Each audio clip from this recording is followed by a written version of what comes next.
gather the people, gather the women for conversation. One of the things Meg Wheatley says is that conversation is actually one of our greatest tools. And so to gather women of different generations and different spiritual worldviews together around these shared issues is no small thing. This is a podcast called Walk, Talk, Listen. An attempt to connect people and make this world a bit better by sharing opinions and experiences based on the belief that everyone's perspective is true, albeit partial. My name is Maurice and I would like to welcome you to yet another episode of Walk, Talk, Listen.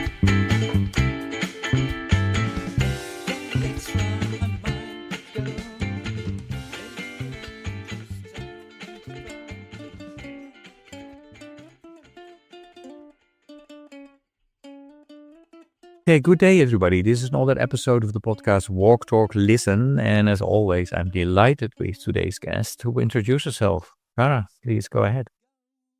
Yes, thank you. I'm so glad to be here. Thanks for the invitation. I'm Reverend Dr. Kara Markell. I grew up in Southern California, although I've lived lots of different places. My family was a religious family. Both of my parents are Lutheran school teachers. My dad was a principal, so education was always really important in my upbringing. You might be able to tell from Reverend Doctor that I've done a couple of degree programs in my lifetime and love education and consider myself kind of an educator and leader as well. I've lived a lot of different places, which I think has really formed me. Grew up in Southern California, but relatively early on in my elementary school, 9 or 10, we moved to Minnesota. Some of that was driven by just what my parents perceived as kind of the changing landscape of the neighborhood where we were in California. My parents are both from the Midwest, and I think wanted to maybe go back there. So we ended up in Minnesota for a long time, and I did my undergrad degree there as well in music education and English. Actually humanities, which wasn't a terribly marketable addition to my degree, but certainly something that I was very interested in, I think, which has drawn me into the work that I'm doing now in the center that really is engaging lots of different cultures and wisdom traditions and things like that. After my undergrad, I taught music, public school music, for a dozen years in a couple of different locations. My first job was on a reservation in northern Minnesota, which exposed me to a culture and a history that I really did not have any kind of firsthand experience with before going there. And it was an incredibly rich experience. I think it's been a rich experience to reflect on. I think in the moment, I was 22. I didn't really understand the world. And so some of it was quite a shock. And it was a bit remote. And so I didn't stay there a long time. Went from there to Idaho, where I lived and worked teaching music again for several years. And then went back to school and got my master's degree in music. And Wow. focused on choral conducting, and loved it. Went back to teaching in a school and really enjoyed that. That was sort of the large we call it a 5A kind of suburban school experience, which was really different. So all of my teaching opportunities have had these very unique kind of contexts, which has been wonderful.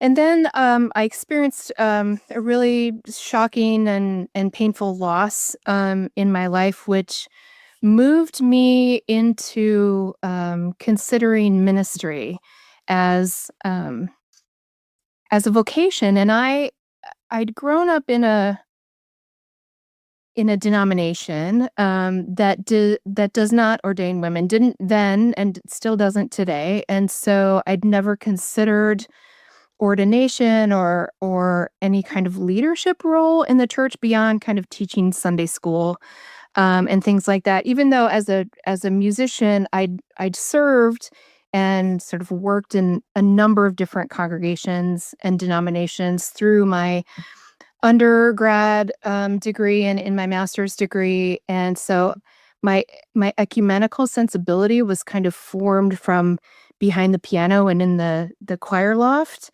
Um, and and so in the wake of that loss, church became one of the safe spaces for me to explore. And I started sensing this yearning towards wanting to be more intentional about um, initially, it was focused on spiritual care and spiritual direction and wanting to walk with people who'd experienced trauma or grief. Um, so I went to seminary, initially thinking that I would be maybe in pastoral counseling or something like that. But through the different opportunities I had and my music experience and leadership experience, probably a little bit of my performance experience actually as a musician, I really found that leadership in the context of worship was very fulfilling for me. And it sort of fed a creative impulse. And also leadership in sort of a communal sense. So I never really wanted to be part of like a CEO kind of structure, but to be a leader who walks beside, um, that that really spoke to me sort of vocationally. So I went through the process of becoming ordained. Over the course of those several years, I found myself in a different denomination that would ordain women. I'd found that before going to seminary. So I'm ordained in the Christian Church Disciples of Christ, which has for a long, long time ordained women and is a congregational polity. So it's not a top-down kind of denomination. It's a y'all come and everyone has gifts and we're going to live into those gifts together.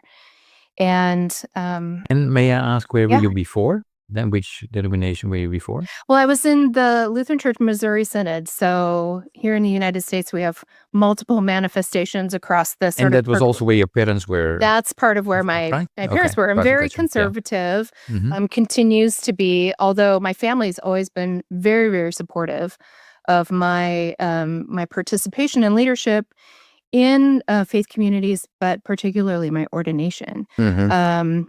And so it can create some challenges when I go to visit them and go to their church, but it's not anything that's insurmountable, and Mm.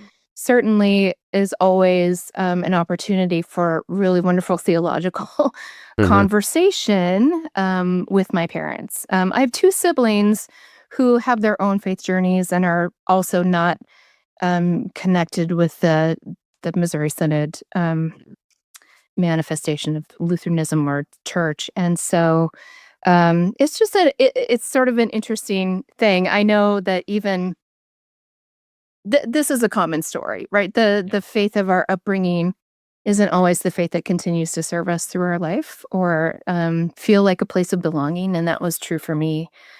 Um, and then, And your yeah. siblings, did they go away is maybe not the right word, but drift away at a similar time as you did, or was it different? Yeah, I think we all had our own sort of timing. Mhm. So I have an older brother and a younger brother, which probably also says a lot about me as a person, being the middle child and the only girl. But my older brother got married right out of college and then within a few years had kids, and I think that finding a place for family was really important to Mhm. him, and he had moved to Texas. And as a friend of mine says, everyone in Texas is a little bit Baptist. So they sort of moved into the kind of larger, not necessarily evangelical, but the large community kind of church where it was operating with that sort of third place ethos of you've got work and home and church. And so it had a lot of activities, particularly for kids and families, basketball leagues, and like all their social life was enhanced at their church. My younger brother had a different process, and he now is having sort of a new interest in a life of faith and the Bible. But it's been a long journey for him. And so it all we all sort of had our own unique process of being drawn to something else. Yeah.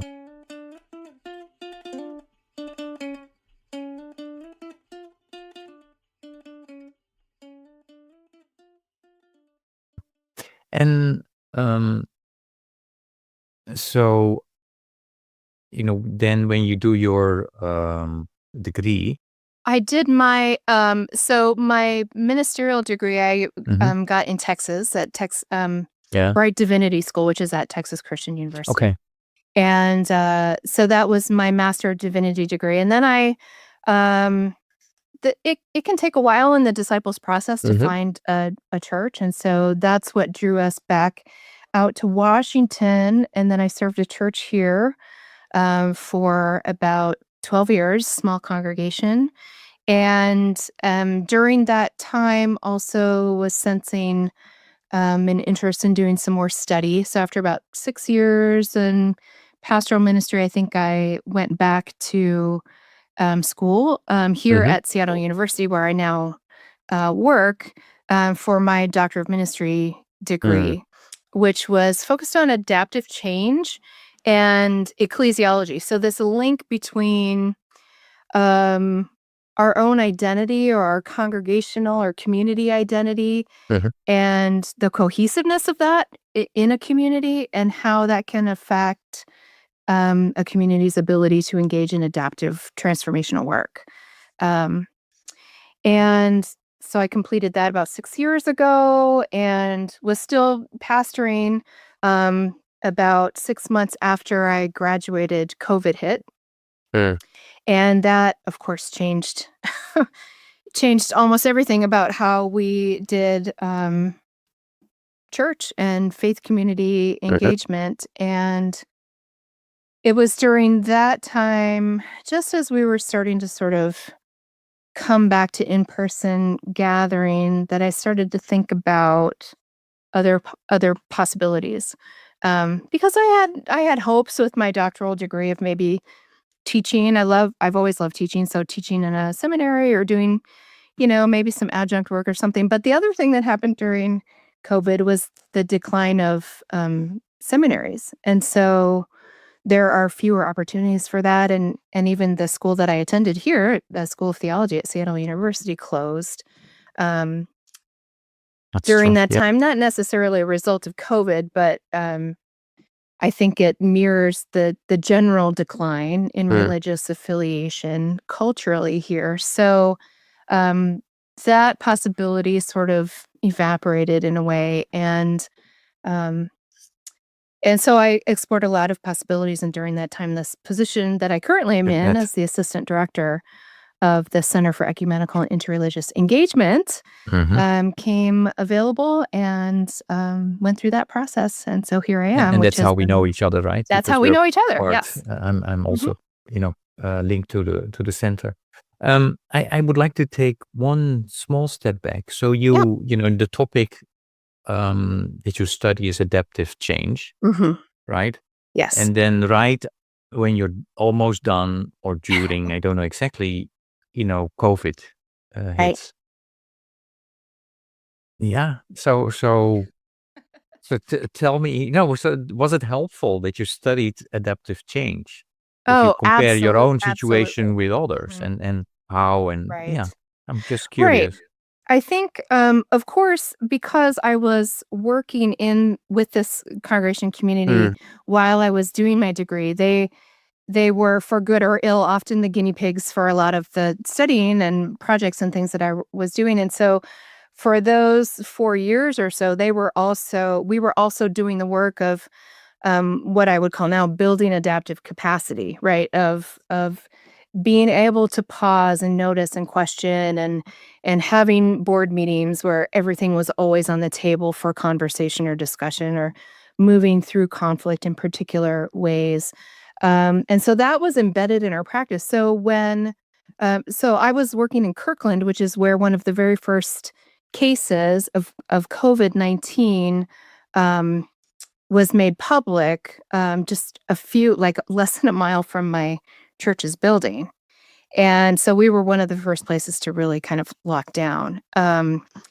And in those early moments, of course, we were addressing technical challenges, right? How are we still going to meet? Well, thankfully, during my doctoral program, I'd done a lot of work on Zoom. So we just went right to it. And so we were making a lot of technical changes right in that moment.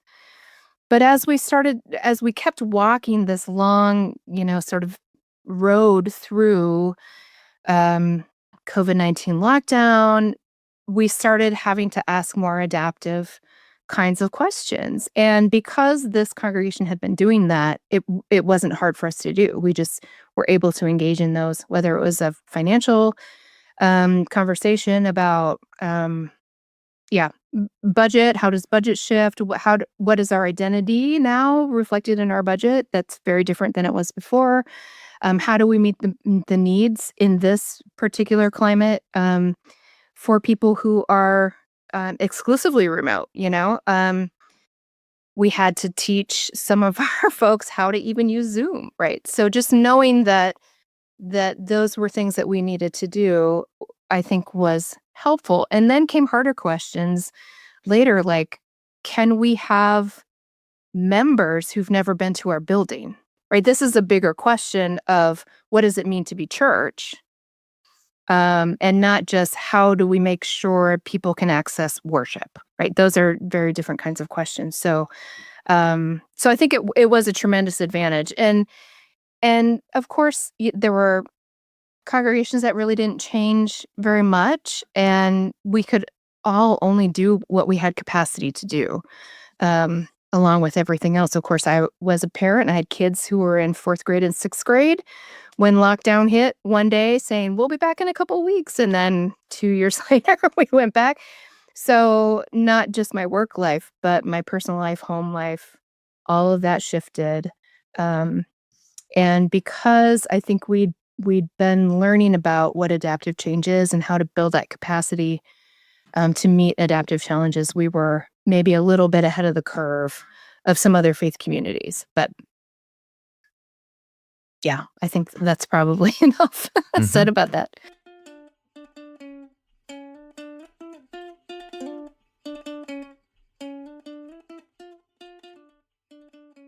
COVID comes to an end, job opens up, and now you're with the center.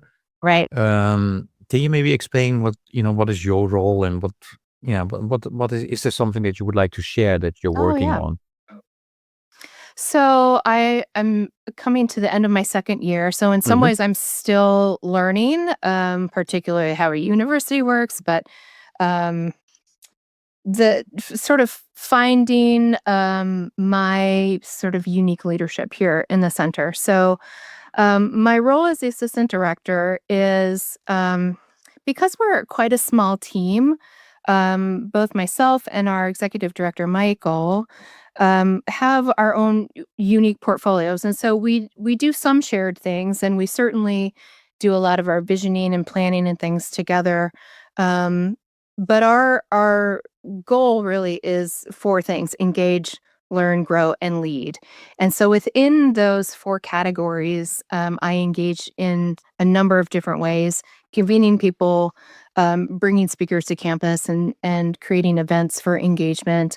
But I also am one of the new things that we're beginning is what we call like self-paced learning for lifelong learning opportunities for lifelong learners. And so these are smaller learning opportunities that might be more focused on a particular topic that will create the curriculum and the content and make available to people to work through at their own pace. Part of what we want to do is keep those accessible as we can, knowing that particularly for faith communities, as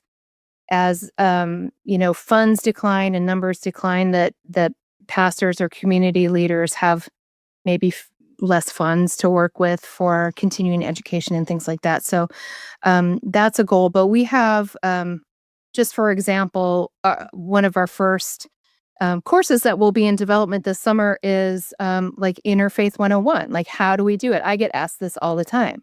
Oh, you're so good at that. How do you cross the threshold? How do you start engaging interreligiously? And so we're going to put together a small multi-module kind of class that people can take that will not only tell them sort of how to do it, but why it's important to do, and what other faith leaders uh, say about why that's important or why it's meaningful to them. And so it's not just how do I do it? Show me how to do it, but it's the why we do it and what's the ethos and the yearning even behind wanting to engage that way.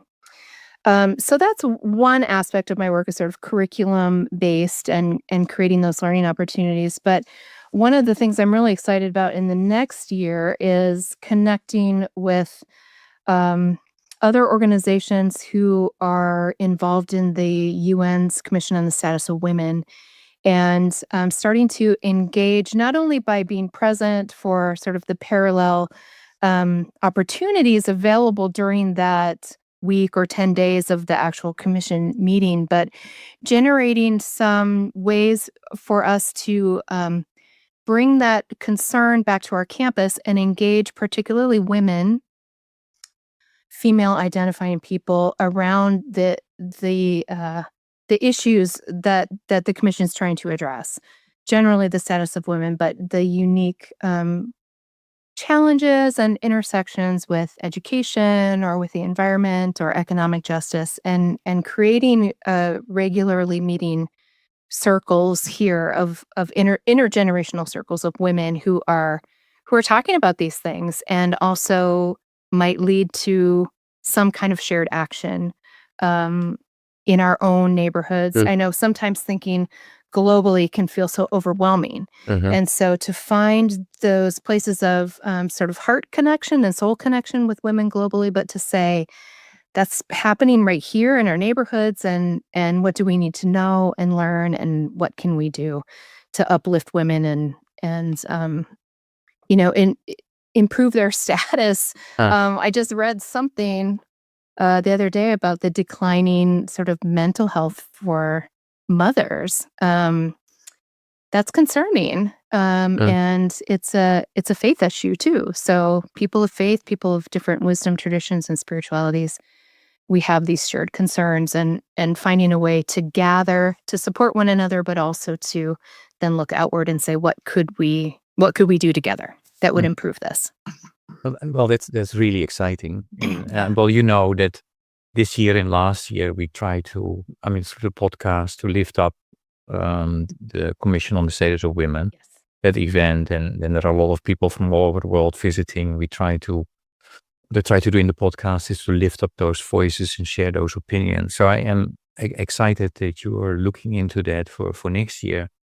My question to you is, considering that actually, because of what is happening in this country, it seems that all UN related things are under pressure. I mean, the whole, Uh-huh. and so what do you think will be the challenge then in trying to put that, what you have in mind now, in being engaged and bringing local and global closer together and to raise these voices while it Mhm. seems to be a different kind of stream happening, a different Yes. wind is blowing, Yes. right? So, Yeah. Yeah. Um, well, I mean, just to say too that of course funding is always a concern, and it's something that we have to think about here. But I think, particularly as a former congregational minister, like, you can figure out a lot of ways to do something without engaging with a lot of financial resources. So I think that my sense is, and I get this from one of my organizational change um, heroes, Margaret Wheatley, to say we just sort of start small, gather the people, gather the women for conversation.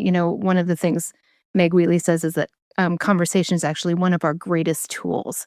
And so to gather women of different generations and different spiritual worldviews together around these shared issues is no small thing.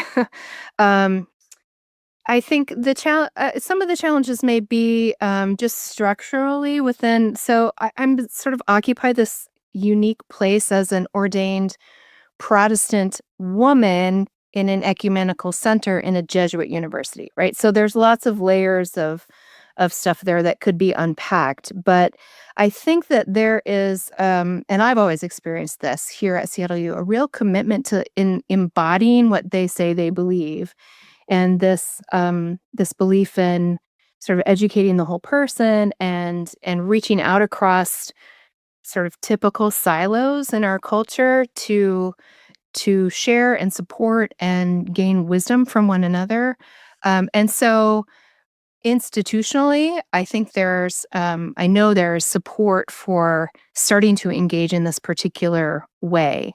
Um, I uh, I try not to get too um, disheartened, but certainly as a lot of the new guidelines, let's say even um, from our health secretary in this country around what will be provided for women, for mothers, for children, are really troubling. And so to have a place where we can just name that, I think is helpful. To have a place where we can be with other people who are feeling that, to say, what can we do here to make a difference? I think that's great, and that will ripple out. So my sense of convening these circles, particularly, is that every person who's a member of that circle has their own other circles of engagement, circles of influence, that they can then take that resilience, maybe hope, out into those other circles, and then keep that will ripple out in positive ways.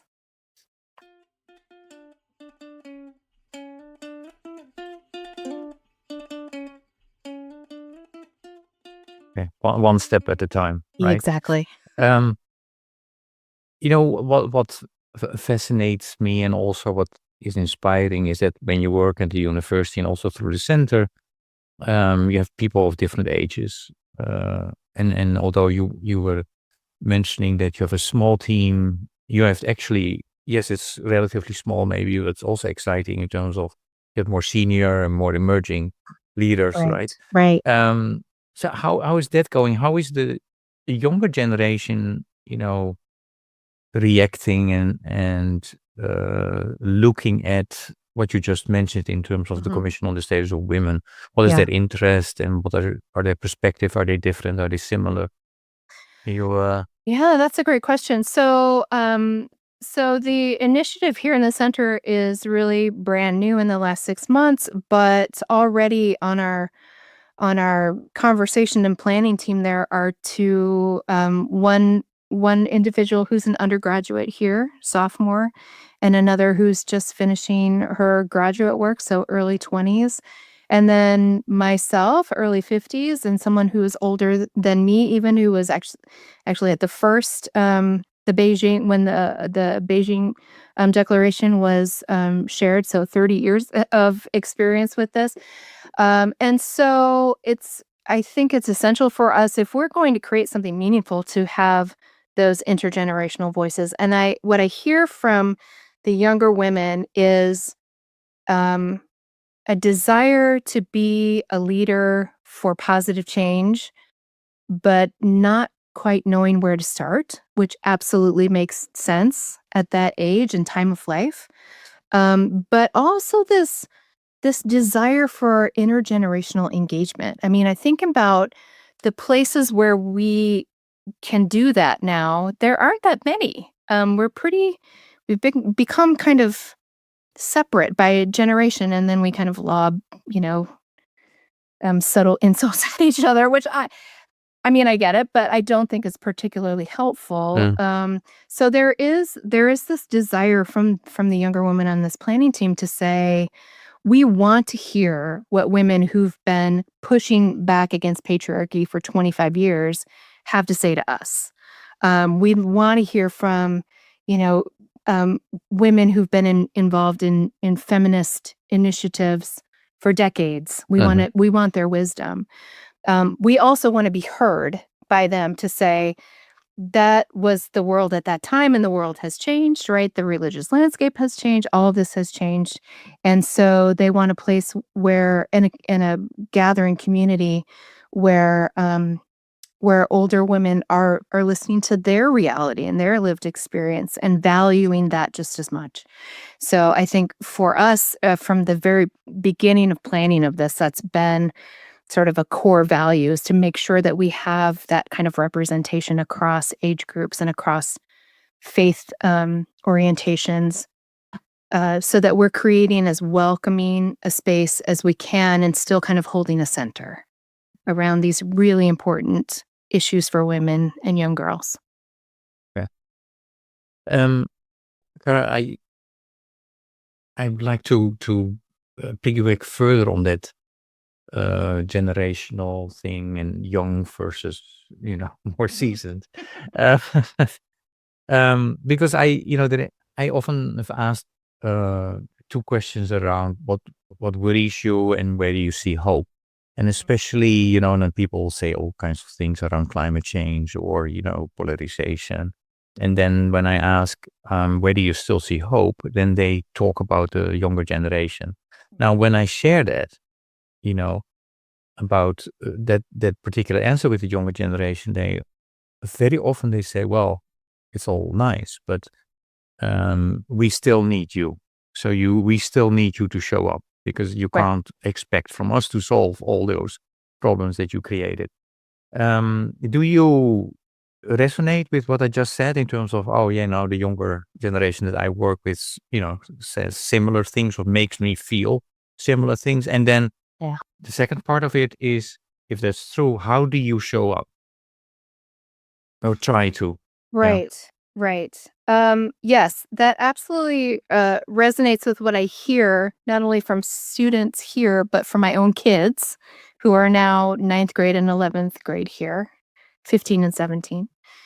And I get kind of annoyed with my peers when it's constantly, well, my hope is the next generation. It's great to have hope in the next generation, but that feels a little bit to me like passing the buck. Like, we couldn't get it done, so now they have to get it done, and they're our new hope, whether it's climate or economics or whatever the topic or the ism is that we're trying to address. And so, yes, I feel hopeful for my children. I feel hopeful for the students who are moving through, that they're understanding the world differently than I am, and I think that's fantastic. um, and the way, I guess, one of the ways, just showing up, like just being present in the room with younger folks and listening to them, I think is huge, and affirming that what they're experiencing is authentic. And I particularly love to be around people who are creative, not just creative problem solvers, but people who are exploring like justice through the arts and things that I wouldn't think of. I find that to be such an enriching and enlivening um, group of people to be around. Yeah. And so I I hope that I enter into those relationships or spaces where younger generations are expressing their lived reality and their hopes and their commitments to justice.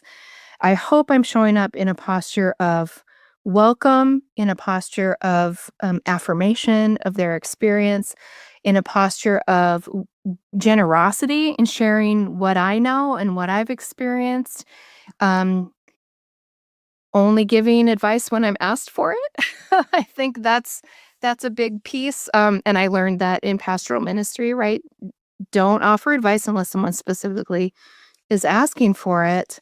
And don't make assumptions about what I think they need from me, but to actually listen to them, and and to know my own unique capacities and bandwidth, and be authentic about how I can show up and how I can help and support.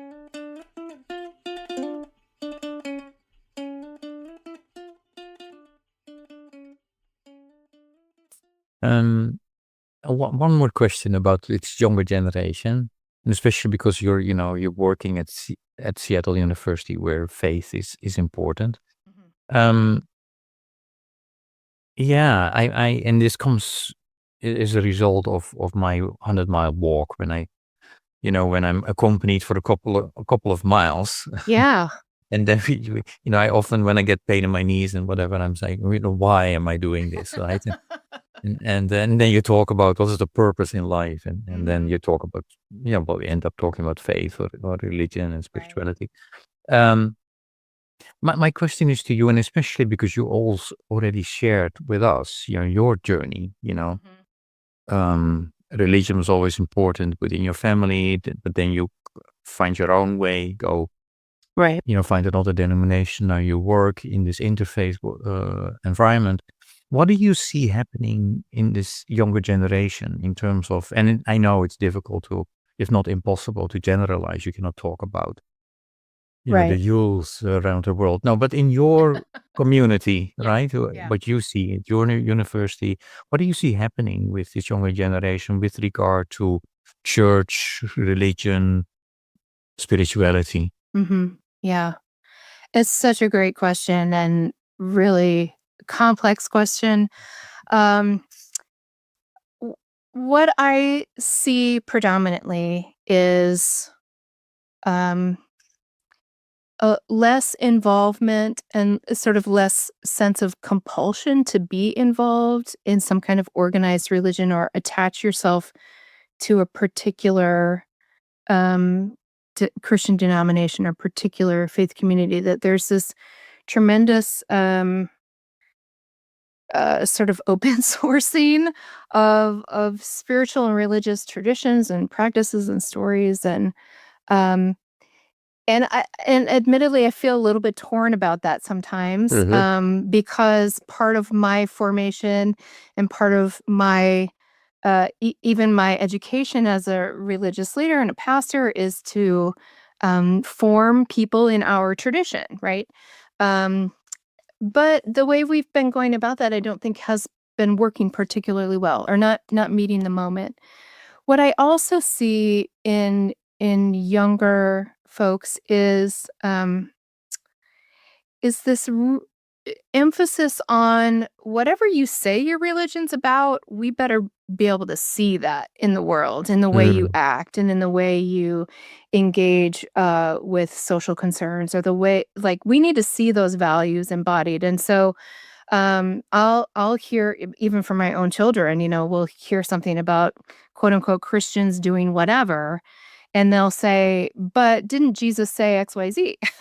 It's like, yes. And so, but that's part of their ability now to be discerning about their own sort of religious commitments now that they're teenagers and moving towards, making some of those decisions for themselves.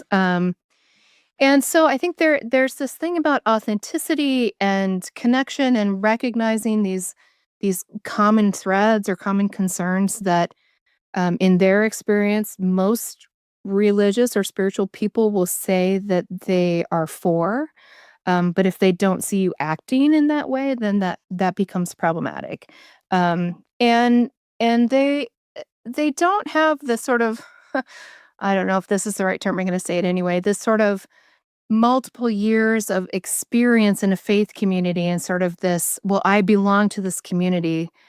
Um, they'll if they don't see it, they'll leave. I mean, so I don't know if that's consumerism or if that's just recognizing when a community is not living up to their values and choosing to go somewhere else. So, um, So yeah, it's really complex. I have had the belief, even as a leader in my own denomination, to say that um, it's not all that important to me that my kids are lifelong disciples, right? That's how Christian Church Disciples of Christ call ourselves, disciples. That's not so important to me as they nurture their own spirit, that they know some kind of a divine sacred expression, engage with mystery, and find a community, a loving community to be part of where that's nurtured. So whether that's Orthodox or disciples or Lutheran or Buddhist, that part of it isn't as important to me. Can I kind of piggyback on that? Because Yeah. you were mentioning, okay, it's not that important as long as your children find a community. Yes. Now, if you look at this younger generation, are they finding a community? That's a really good question, Maurice, because I'll share one moment I Uh-huh. had. This is about a year ago, of being with a small group of undergrads here. I'm just being in conversation about how they experience, where do they go when they have these sort of soul-sized questions, right?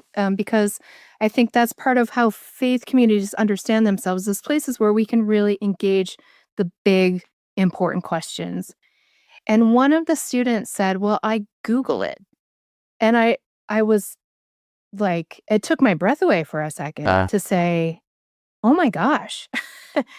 Is is Google now sort of this ineffable, like, source of truth?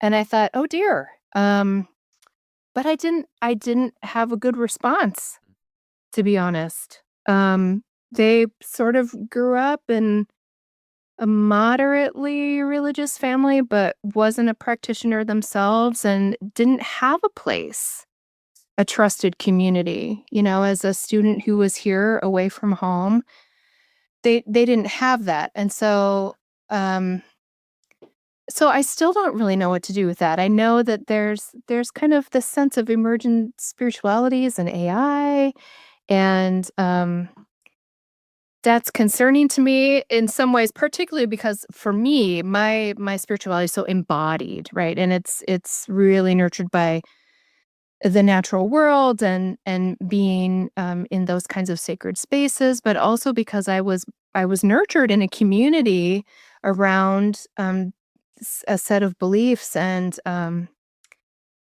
so it's an ongoing question. I don't know. I do know they're asking questions and seeking answers. How they're finding those answers or finding a community that supports them in those answers is really different than when I was that age, for sure. But I think is a growing reality that places like the center and religious communities need to figure out how to meet that mhm. better. Yeah.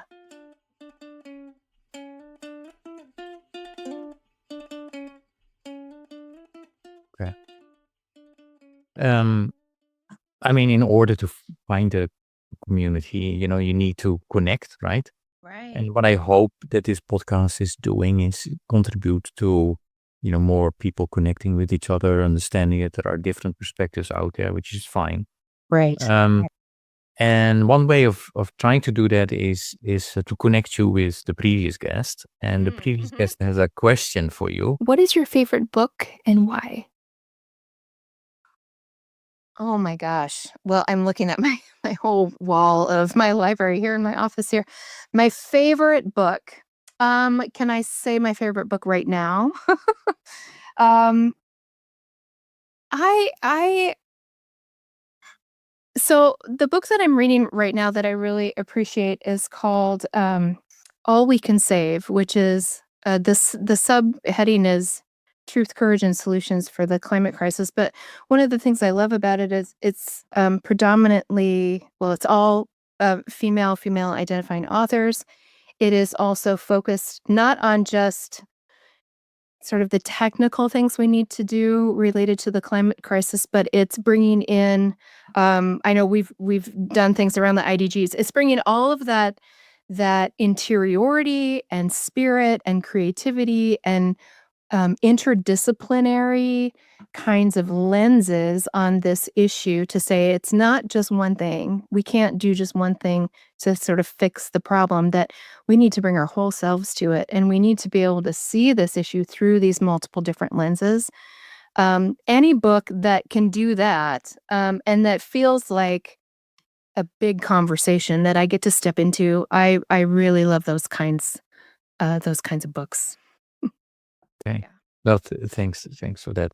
And the question that I'm going to ask you now, if it's not appropriate or I put you on the spot, you just tell me. But I was just thinking in terms of there might be listeners out there, listening to you as a reverend, a trained, hmm and say, well, why didn't she mention the Bible? I read the Bible a lot, and I have read it a lot for a long time. Um, there are some places where you can jump in and probably be okay, but there's a lot of problematic stories in there. There's a lot of I think it takes more. Well, certainly we can read the Bible through a devotional lens and just get out of it whatever we get out of it. But as someone who preaches and teaches and tries to engage lots of different sort of hermeneutical lenses or ways Mhm. of reading and understanding those stories, I think that it's sometimes, depending on where you jump in, you might not find anything there that you particularly resonate with, if you don't really know how to read it. So the Bible is also kind of a library. It's not just a book that you read from cover to cover. And although I know a lot of people do it, but it's this library of poems and songs and letters and narratives and histories. And so maybe I wasn't actually thinking this when you asked me that it's more of a library than a book, but But it's it's a challenging book to read if you want to engage with it. And so my favorite, I don't I don't sit down and read it for fun. I'll just say that. no, fair enough. No, thanks, Kara. Yeah, your question for the next guest. Oh, my question for the next guest. My question, I'm always curious about people's growing edges. Like where we all have sort of our thing we do and our expertise, but where is their growing edge? What are they feeling drawn to, but also kind of like apprehensive about? Mm. Okay, cool question. You mentioned the IDGs Yeah. already, and I would like to go to the SDGs and the IDGs. hmm For the listeners who have listened often, I always ask questions about the SDGs and IDGs. Yeah. So the SDGs, for those who don't know yet, 17 goals that were identified as a result of global conversations. It's not perfect, far from, but it's trying to say, if we want to make this world better, more sustainable, be thinking about both humanity as well as planet, then we need to work on SDG 1 and poverty, SDG 2 and hunger, etc., etc. At this moment, we are only going to reach, if we continue at 15 to 70% on average. And then this growing group of folks is saying, one of the reasons that we are not reaching these sustainable development goals is because we did not pay proper attention to the ability, skills, and knowledge that you need as an individual as well as a community. And then they started conversations and look at data. We came up with 5 inner development goals that you need to work on according to them: being, thinking, relating, collaborating, and acting. And then they identify 23 skills like empathy, critical thinking. So hmm we could have, several podcasts about this. Sure. But I'd like to put this into one question to you, and that is, what do you would like to share with the listeners about these SDGs and IDGs? Mm-hmm. And it can be small, it can be bigger. It's up to you. Right. Yeah. Um, so if I approach those through an adaptive change lens, right, the SDGs represent the adaptive challenges that globally people have said we want to meet these challenges. Like we want to solve these problems or get to the point of taking adaptive actions to manifest a change, right? So there's sort of this sequence, as I see it, of adaptability.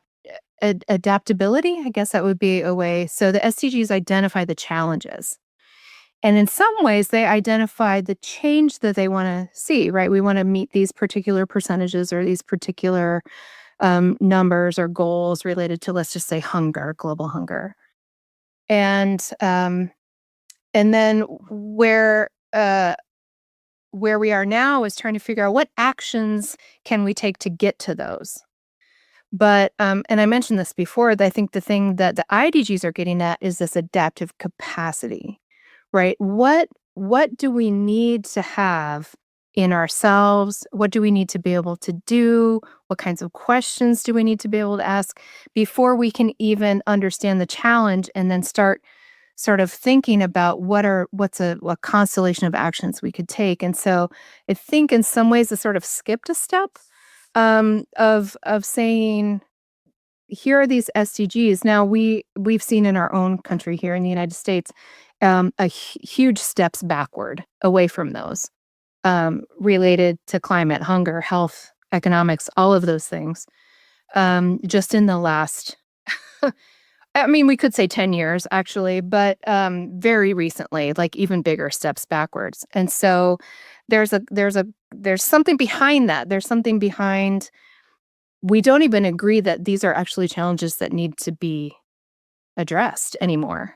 That now, so I think, particularly as an adaptive thinker, that the IDGs are essential, and how we go about nurturing those skills can show up in any number of ways. I mean, I think it's part of what we here at the center believe is some of our core of engaging people, of engaging one another with empathy and generosity, being creative about problem solving, being good listeners, right? Of knowing ourselves and having an authentic sense of ourselves as we engage with other. I mean, all of those are things that we try to do here all the time.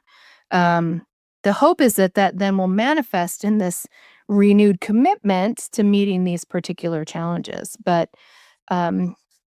so I think that's part of it. And then to be an adaptive leader, like you're leading through all of those stages to say, I'm going to show up as a leader by convening this group, where we're going to engage this way, and we're going to talk about this thing. Then we're going to decide what's the challenge. We do this in our advisory council. What are the challenges that we uniquely could meet?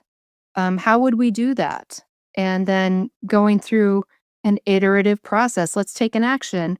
Did it work? Maybe not. Let's reflect on that. Let's try something different, or let's try it again with this group of people. So,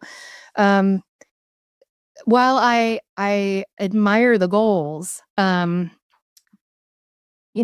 like you said, that we're not going to meet them, really get anywhere close by the deadline, that I think that tells us that there's other work, right? The IDGs that we need to be engaging in all the time. I think faith communities are a natural place for that to happen.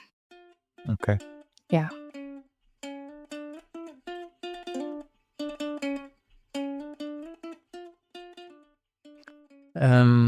You mentioned, it's clear to your story, music is very important for you, right? For me as well. So I have always a question about music. And the question is, if you, Kara, had to choose a song or a piece of music that represent for a big part of who you are, which song or piece of music would that be, and why? I mean, I have a master's in music, and you want me to pick one. Yep.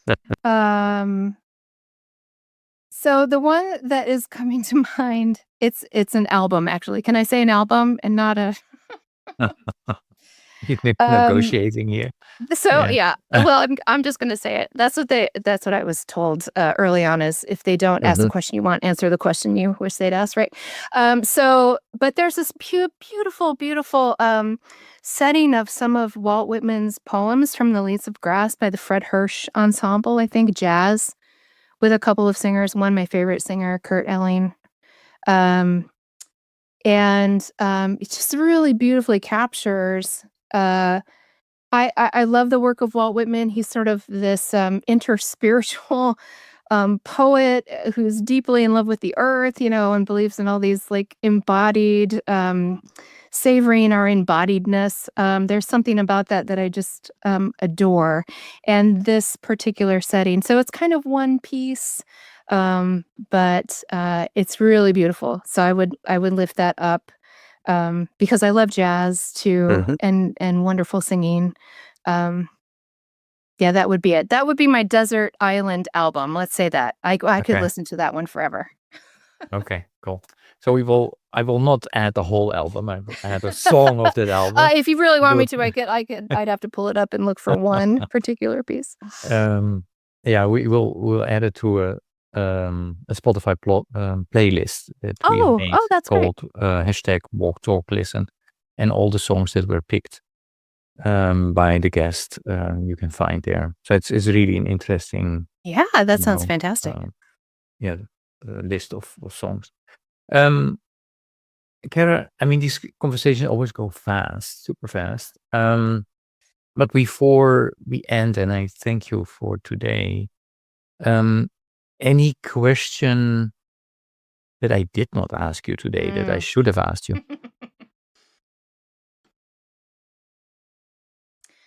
Well, one of the things that I love to talk about is just the spiritual connection with the natural world, which is really core of my own spirituality, and find that the earth is a wisdom teacher for me. It's another sacred text, and I find so much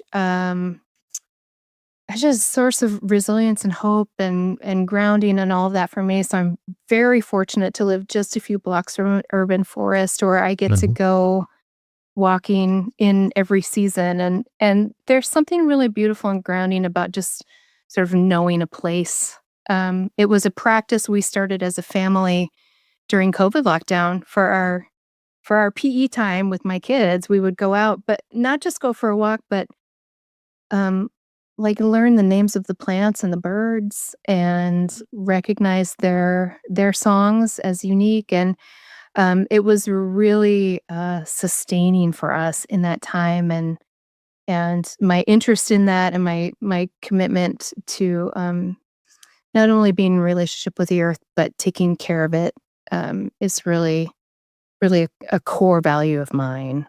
And some of my recent research and writing has been around receiving the wisdom of the natural world and its patterns in our own leadership, and embodying those practices in ourselves and in the organizations that we lead. So, yeah. Well, no, thank you for sharing that, and thank you for everything you do and who you are, Oh, thank you. keep on doing, what you do. Thank you so much. Thank you. Maybe next time you're here, we can actually go for a walk. Yes, no, That'd be that's great. great. Well, I did do part of my 100-mile walk in Seattle Yes. 2 years ago, I think was it. So I'm trying now to stay close to home. Yeah, that makes sense. But no, next time we meet in person, we should walk. So Yeah. at least thanks for this virtual walk. Yes, thank you. And as I said, all the best. Thank you so much, Karen. Thank you. Same to you.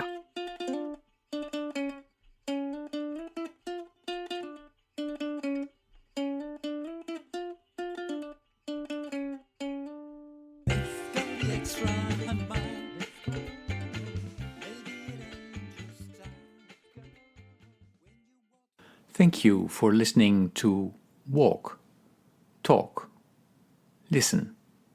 Please check us out on 100mile.org or follow us on Facebook or Instagram.